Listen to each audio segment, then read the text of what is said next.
Hello friend, नमस्कार। आज हम बात करेंगे मेंडल के पहले नियम के बारे में। जैसा कि दोस्तों मेंडल ने कुल 3 नियम दिए थे, उसमें से पहला नियम है प्रभावता का नियम। इसी प्रकार से मेंडल ने कुल 3 नियम दिए थे। दूसरा नियम था पृथक्करण का नियम, तीसरा नियम था स्वतंत्र अपव्यूहन का नियम। तो मेंडल ने प्रभावता के नियम में क्या बताया है, इसमें किस लक्षण को लेकर इनके मध्य कराया था संकरण। दोस्तों मेंडल ने इसमें लंबे पौधे को लेकर बौने पौधे के मध्य संकरण कराया था। तो पहले समझेंगे संकरण क्या होता है दोस्तों। तो संकरण समझेंगे क्या होता है, संकरण कितने प्रकार का होता है, तब समझ में आएगा आपको ये प्रभावता का नियम। तो आइए समझते हैं संकरण क्या होता है।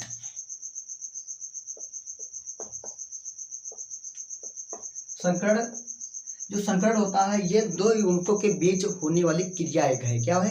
क्रिया है, जिसे बोलते हैं संकरण। यानी दो युग्मकों के बीच के संलयन को दो युग्मकों के बीच के संलयन को संकरण कहते हैं। संकरण कहते हैं। यानी इसमें क्या होता है, दो युग्मक होते हैं, वो एक दूसरे से क्या मिल जाते हैं, उसी क्रिया को बोलते हैं संकरण। यानी एक होता है नर युग्मक, एक होता है मादा युग्मक। इस प्रकार मान लीजिए कि यहाँ पे कैपिटल टी होगा, यहाँ पे स्मॉल टी होगा। ये क्या, एक ये युग्मक है, एक युग्मक ये है। जब ये दोनों मिल जाएंगे तो इसे बोलते हैं क्या, संकरण। क्या बोलते हैं? संकरण। इस प्रकार से इसको बोलते हैं संकरण। यानी जो स्त्रियों में होता है या पुरुष में होता है, उनके मिलने से क्रिया जो उनके युग्मक मिलते हैं उसे बोलते हैं निषेचन। पर यहाँ पे क्या बोलते हैं, इसको संकरण बोलते हैं। तो संकरण यानी एक दो युग्मक के मिलने से क्या होता है, संलयन होता है, उसे बोलते हैं संकरण। तो संकरण जो होता है ये दो टाइप का होता है। कितने टाइप का होता है? दो टाइप का। ऐसे समझते हैं दो टाइप का कौन कौन सा होता है वो समझते हैं।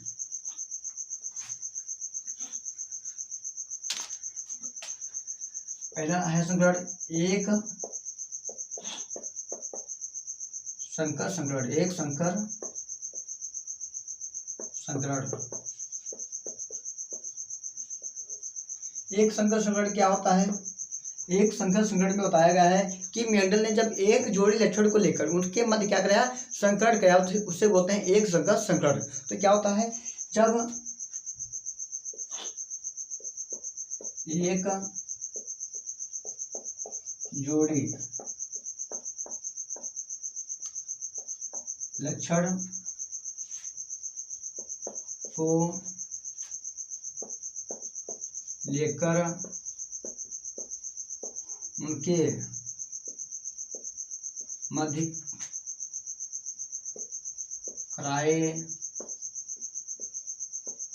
कराए गए संकरण को एक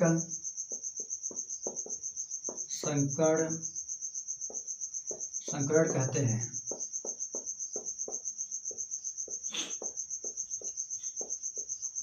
क्या होता है, जब एक जोड़ी लक्षण को, एक जोड़ी यानी एक जोड़ी में दो लक्षण होते हैं, तो एक जोड़ी लक्षण को लेकर उनके मध्य क्या कराया गया, उनके मध्य कराए गए संकरण को बोलते हैं एक संकर संकरण बोलते हैं। क्या लिखा है, जब एक जोड़ी लक्षण को लेकर उनके मध्य कराए गए संकरण को एक संकर संकरण कहते हैं। क्या हुआ, तो एक जोड़ी में कितने लक्षण होते हैं? दो होते हैं। जैसा कि हमने पहले अभी बताया था इसके पहले वीडियो में कि जो पौधे की लंबाई था उसमें कितने लक्षण थे? दो। एक था प्रभावी, एक था अप्रभावी। प्रभावी में कैसा था, पौधे की लंबाई में लंबा। अप्रभावी में कैसा था, बौना था। तो एक जोड़ी में कितने लक्षण हुए? दो हुए। तो इनके मध्य जब संकरण हो जाता है उसे बोलते हैं एक संकर संकरण। यहाँ पे मान लीजिए लिया लंबा, यहाँ लिया बौना। तो ये एक जोड़ी लक्षण है, जब इनके मध्य क्या होता है, संकरण होता है। क्या होता है? संकरण होता है। तो इसे बोलते हैं एक संकर संकरण बोलते हैं। इसे क्या बोलते हैं? एक संकर संकरण बोलते हैं। ये एक संकर संकरण। इस प्रकार से जब एक जोड़ी लक्षण को लेकर उनके मध्य कराया जाता है संकरण, तो उससे बोलते हैं एक संकर संकरण। तो अभी समझेंगे हम इसको प्रभावता का नियम के बारे में जब समझेंगे तब इसको हम लेंगे। इसी का उपयोग किया गया है, एक संकर संकरण का उपयोग करके प्रभावता का नियम बताया गया है। तो आप समझते हैं इसके आगे द्विसंकर संकरण है। द्विसंकर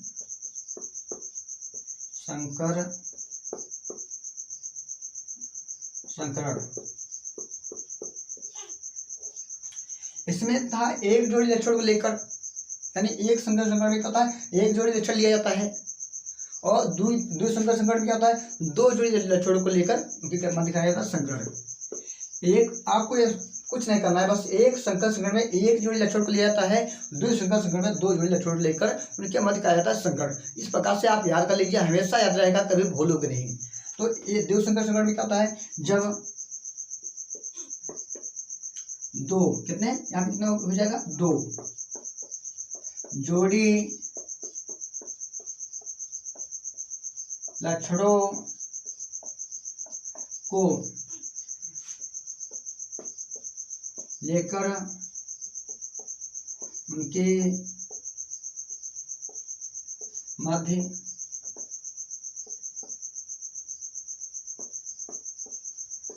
कराए गए संकरण को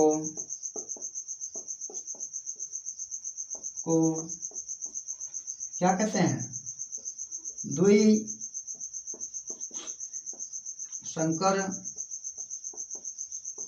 संकरण कहते हैं। क्या कहते हैं, द्विसंकर संकरण कहते हैं। तो इस प्रकार से जैसा कि लिखा है, जब दो जोड़ी लक्षणों को, यानी यहाँ पे एक जोड़ी लिया गया था, यहाँ पे दो जोड़ी लक्षण लिए गए हैं, उनके मध्य कराया जाता है क्या, संकरण। क्या उनके बीच कराया जाता है संकरण, यानी मध्य कराया जाता है संकरण। उसी को बोलते हैं द्विसंकर संकरण, यानी इसमें दो लक्षण लिए जाते हैं पौधे के, उनके मध्य कराया जाता है संकरण, तो उससे बोलते हैं द्विसंकर संकरण। तो ये समझ में आया होगा। तो मेंडल ने इसका उपयोग भी किया, इसका उपयोग भी किया। तो आइए समझते हैं, पहले हम समझेंगे एक संकर संकरण क्या होता है। तो एक संकर संकरण क्या होता है, इसका उपयोग किस प्रकार से किया वो समझते हैं, इसमें कौन सा लक्षण लिया था तो समझेंगे। प्रभावता का नियम जो समझेंगे इसमें, आइए समझते हैं प्रभावता का नियम, इसमें समझते हैं एक संकर संकरण के बारे में। इसको रफ करते हैं, लिख लीजिए, आप आराम से लिख लीजिए, और ये जो लिखे आपको याद भी हो जाएगा, बस कुछ नहीं करना है, यहाँ से इसको याद कर सकते हैं। इसमें एक में एक जोड़ी लिया गया है, दुई में दो जोड़ी लक्षणों को लेकर उनके मध्य संकर कराया गया है। इस प्रकार से आपको याद हो जाएगा। और अब समझते हैं प्रभावता का नियम क्या होता है।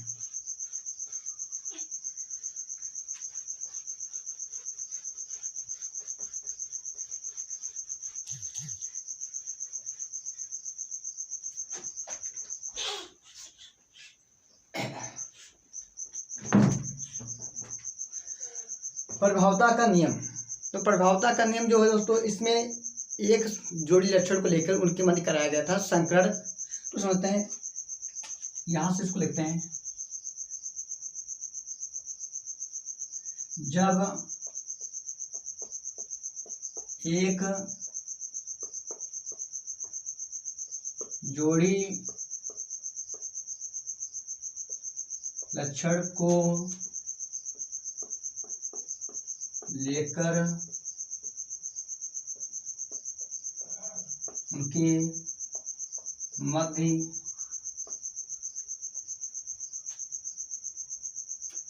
उनके मध्य कराए गए संकरण से प्रभावी लक्षण वाला अपना जीन, यानी अपना लक्षण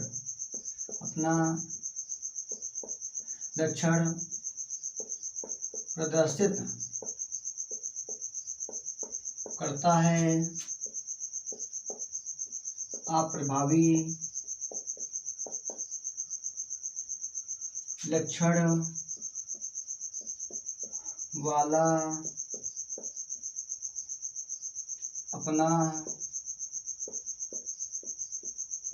लक्षण प्रदर्शित नहीं कर पाता है।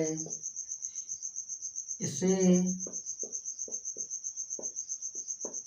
प्रभावता का नियम कहते हैं। क्या कहते हैं? प्रभावता का नियम कहते हैं। दोस्तों क्या होता है? प्रभावता का नियम बताता है कि जब एक जोड़ी लक्षण को लेकर उनके मध्य कराया जाता है संकरण, तो उसमें क्या होता है? जो प्रभावी लक्षण वाला जीन होता है वही अपना लक्षण प्रदर्शित करता है। अप्रभावी लक्षण वाला जीन अपना लक्षण प्रदर्शित नहीं कर पाता है। इससे बोलते हैं प्रभावता का नियम। क्या होता है? दिखा सब है। जब एक जोड़ी लक्षण को लेकर उनके मध्य कराए गए संकरण से प्रभावी लक्षण वाला जीन अपना लक्षण प्रदर्शित करता है। अप्रभावी लक्षण वाला जीन अपना लक्षण प्रदर्शित नहीं कर पाता है। इससे बोलते हैं प्रभावता का नियम। तो ये समझ में आया प्रभावता का नियम क्या होता है? बस आपको इसी प्रकार से याद कर लीजिए, बस कुछ नहीं करना इसमें है। बहुत आसान परिभाषा इसकी है प्रभावता के नियम की। तो इसमें मेंडल ने एक जोड़ी लक्षण को लिया था, उनके मध्य कराया था संकरण। तो किस लक्षण को लिया था आइए समझते हैं उदाहरण के द्वारा। उदाहरण है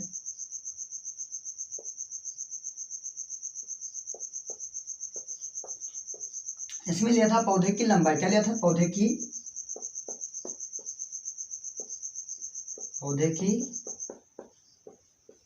लंबाई। तो पौधे की लंबाई में लक्षण क्या था? लक्षण ये होगा जो प्रभाव में था वो था, प्रभाव में लिया होता है लंबा। क्या होता है? लंबा। अप्रभाव में कैसा होता है? बौना। कैसा होता है? बौना। ये है पौधे की लंबाई का प्रभावी, ये है अप्रभावी। प्रभावी लंबा, अप्रभावी बौना। ये हो गया एक जोड़ी लक्षण जिसका पौधे की लंबाई का ये जो है एक जोड़ी लक्षण है। इसमें दो लक्षण हो गए, एक लंबा हो गया, बौना हो गया। तो इनके मध्य क्या गया था? संकरण। तो किस प्रकार से कराया है समझते हैं। दोस्तों जैसा कि लंबा है, जो इसका कारक था वो क्या था? Capital T. जो इसका था वो था कारक स्मॉल टी। तो कैपिटल टी स्मॉल टी कारक कहाँ से बनते हैं? तो ये कारक दोस्तों जैसा कि जो ये लंबा है इसको बोलते हैं टॉल। क्या बोलते हैं? टॉल माने क्या होता है? लंबा होता है। और डार्क माने क्या होता है? डार्क माने होता है बौना होता है। क्या होता है? बौना होता है। पर यहाँ से जो इसका पहला लेटर होता है उसी को हम कारक में यूज करते हैं। किसमें? कारक में यूज करते हैं। पर जो कारक होते हैं हमेशा जोड़े में रहते हैं। क्या होते हैं? जोड़े में रहते हैं। तो इसीलिए हमने यहाँ पे कैपिटल टी ले लिया है। और इसमें क्या होता है? इसमें पर इसका जो कैपिटल टी होगा तो इसी का ये अप्रभावी है। तो इसी का हम अप्रभावी जो कैपिटल टी है इसी का अप्रभावी में लेंगे तो ये क्या हो जाएगा? स्मॉल टी क्या हो जाएगा? स्मॉल टी हो जाएगा। तो इनके मध्य क्या होता है? संकरण। क्या होता है? संकरण। इसे बोलते हैं परपरागण बोलते हैं।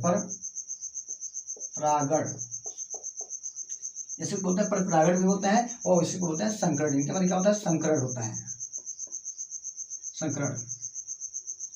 तो देखते हैं संकरण किस प्रकार से होता है। तो दोस्तों इसमें क्या होता है? जो कारक हैं ये युग्मक बनते समय अलग अलग हो जाते हैं। क्या होते हैं? अलग अलग हो जाते हैं। तो ये कैपिटल टी है तो एक यहाँ टी आ जाएगा, एक टी यहाँ आ जाएगा। तो इस प्रकार से जो कारक होते हैं युग्मक बनते समय क्या हो जाते हैं? अलग अलग हो जाते हैं। इसमें भी क्या होते हैं? जो कारक हैं क्या होते हैं? युग्मक बनते समय अलग अलग हो जाते हैं इस प्रकार से। अब क्या होता है? जब प्रभावी लक्षण का जीन जो होता है कारक होता है, युग्मक होता है, जब अप्रभावी लक्षण वाले यानी बौने पौधे के मध्य ये इससे मिल जाएगा, ये वाला जो जीन है कारक है ये मिलेगा इससे कैपिटल टी और स्मॉल टी से। तो ये बन जाएगा एक कैपिटल टी एक स्मॉल टी। यानी जो लंबे पौधे का कारक कैपिटल टी है और बौने पौधे का कारक क्या? स्मॉल टी है। जो इसका युग्मक है कैपिटल टी, इसका युग्मक ये कैपिटल टी, इसमें युग्मक स्मॉल टी। जब बौने पौधे का स्मॉल टी कैपिटल पौधे के स्मॉल टी से मिलेगा तो क्या बनेगा? कैपिटल टी स्मॉल टी बनेगा। स्मॉल ठीक है। तो इसी प्रकार से फिर ये क्या करेगा? दूसरे वाले युग्मक से ये करेगा, मिल जाएगा तो बन जाएगा एक कैपिटल टी, ये क्या हो जाएगा? Small T. इस प्रकार से फिर क्या होता है? इसमें ये जो कारक है कैपिटल टी इस वाले स्मॉल टी से मिलेगा तो बन जाएगा कैपिटल टी और स्मॉल टी बन जाएगा। क्या बनेगा? Capital T small T. इसी प्रकार से जब ये वाला यही वाला इस वाले से करेगा तो क्या बनेगा? कैपिटल टी और स्मॉल टी बनाएगा। तो यहाँ पर टोटल जो है कुल 4 पौधे बने हैं। क्या बने हैं? 4 पौधे बने हैं। यानी कौन कौन से? Capital T capital T small T, capital T small T, capital T small T, capital T small T. तो यहाँ पे जो पौधे बने हैं ये बताइए कैसे पौधे बने हैं, लंबे बने हैं या बौने बने हैं। तो आपने सोचा होगा कि इसमें पौधे तो दोनों प्रकार के बने हैं, यहाँ एक कैपिटल टी एक स्मॉल टी है, पर ऐसा कुछ नहीं है। यहाँ पे हम पढ़ रहे हैं प्रभावता का नियम। तो प्रभावता का नियम बताता है कि जब एक कारक क्या होता है, एक जीन क्या होता है, कैपिटल टी होता है, एक स्मॉल टी होता है, तो जो प्रभावी वाला होता है वही लक्षण अपना प्रदर्शित करता है। तो यहाँ पे क्या है, एक प्रभावी वाला है एक अप्रभावी वाला है। तो प्रभावी वाला कौन सा है, कैपिटल टी है, अप्रभावी वाला कौन सा है, स्मॉल टी है। तो प्रभावी लक्षण वाला जीन क्या करता है, अपना लक्षण प्रदर्शित करता है। इसीलिए यहाँ पे प्रभावता का नियम लागू होता है कि यहाँ पे कैपिटल टी जो है ये अपना लक्षण प्रदर्शित कर पाता है और अप्रभावी लक्षण वाला जीन अपना लक्षण प्रदर्शित नहीं कर पाता है। इसीलिए यहाँ जो पौधा बना है वो बना है लंबा। कैसा बना है, लंबा बना है। यहाँ पे सभी पौधे कैसे बने हैं, लंबे, लंबा, लंबा, लंबा। जितना भी बने हैं, जितने पौधे बने हैं वो सब बने हैं लंबे। समझ में आया? क्योंकि यहाँ जब एक कारक क्या होगा, स्मॉल टी होगा, एक कैपिटल टी होगा, तो जो कैपिटल टी होगा ये प्रभावी है, तो प्रभावी वाला ही अपना लक्षण दिखाएगा। तो इसलिए यहाँ पे बना है सभी पौधे बने हैं वो लंबे बने हैं। तो आप समझ रहे होंगे कि दो जो माता पिता होते हैं, उसमें एक जनक क्या है, लंबा है, एक क्या है, बौना है। तो उसमें लंबे जो लंबा है उसी के लक्षण क्या होते हैं, उसके संतान में जाते हैं। इसीलिए उसकी संतानें जो होती हैं वो लंबी बन सकती हैं। तो आपको समझ में इतना आया होगा। इस प्रकार से कराया था परपरागण एक संकरण। ऐसा समझ नहीं सकते हो तो हम आपको एक तरकीब और बताते हैं। इस प्रकार से आप बस यहाँ पे कितने कारक, 1 2 3, 1 2 3 4 कारक है, तो इसमें 4 खांचे डालेंगे, 1 2 3 4 डालेंगे, ठीक है। जो ये वाले कारक है इनको हम रख देंगे ऊपर, कैपिटल टी कैपिटल टी। ये वाले हैं इनको रख देंगे यहाँ पे स्मॉल टी स्मॉल टी। हर कारक जो हर खांचे पर एक कारक रखते हैं, एक युग्मक रख देते हैं। इनको रखने से बाद क्या होता है, जो ये वाला टी है इसमें लिख देंगे, इसको इसमें, इनको दोनों में लिखेंगे, इसको भी इसके साथ में लिख देंगे। बस कुछ नहीं करना है। आप देख लीजिए कि किस प्रकार से ये क्या capital T small T, capital T small T, capital T small T सब बन गए। यहाँ पे पौधे कैसे बने, सभी पौधे बने हैं लंबे पौधे।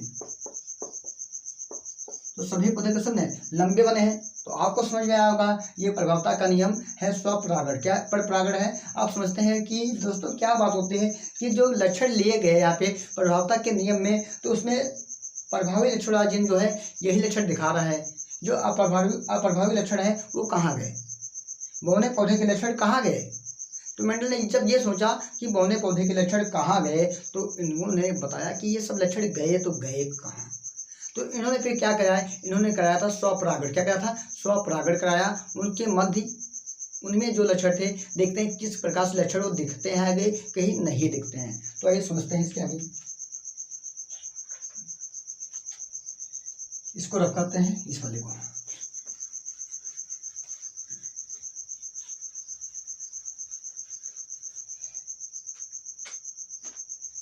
क्या कराया, स्वपरागण,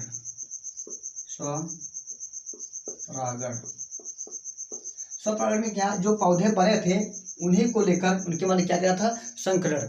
यहाँ पे कौन कौन से बने थे, कैपिटल टी बना था, स्मॉल टी, कैपिटल टी बना था, स्मॉल टी, इनके मन क्या किया था, संकरण, यानी स्वपरागण क्या था। तो इसमें भी क्या होता है, जो युग्मक बनते हैं ये अलग अलग हो जाते हैं। युग्मक बनते हैं वो क्या होते हैं, अलग अलग हो जाते हैं। युग्मक बनते समय यहाँ कैपिटल टी, यहाँ पे स्मॉल टी, कैपिटल टी और स्मॉल टी।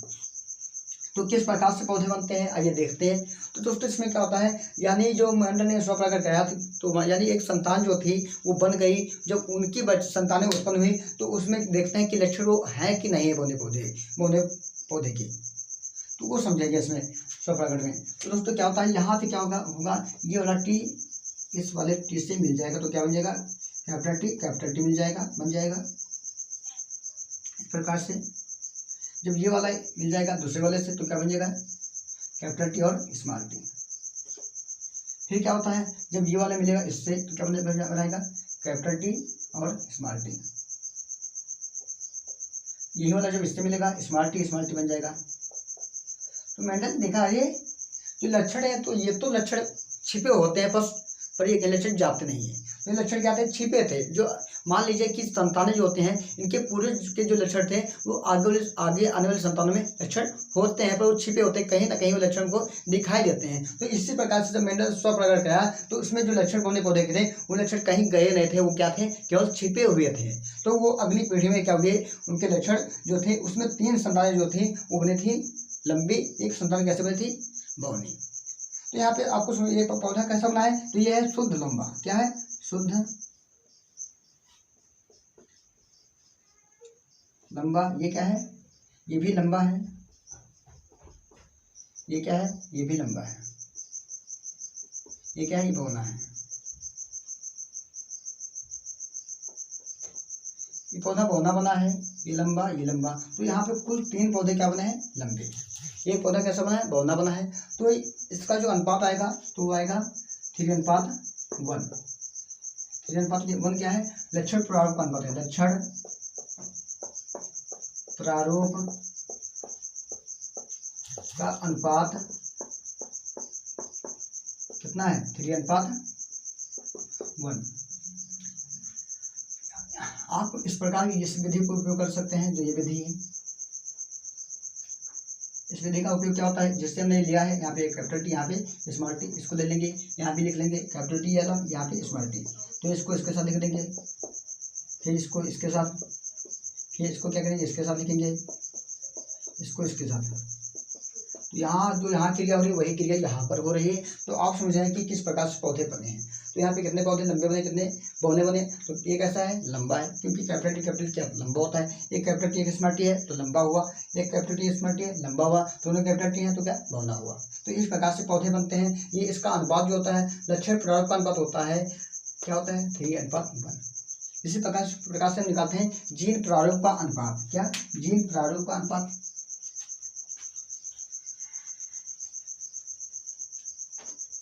देखते हैं जीन प्रारूप का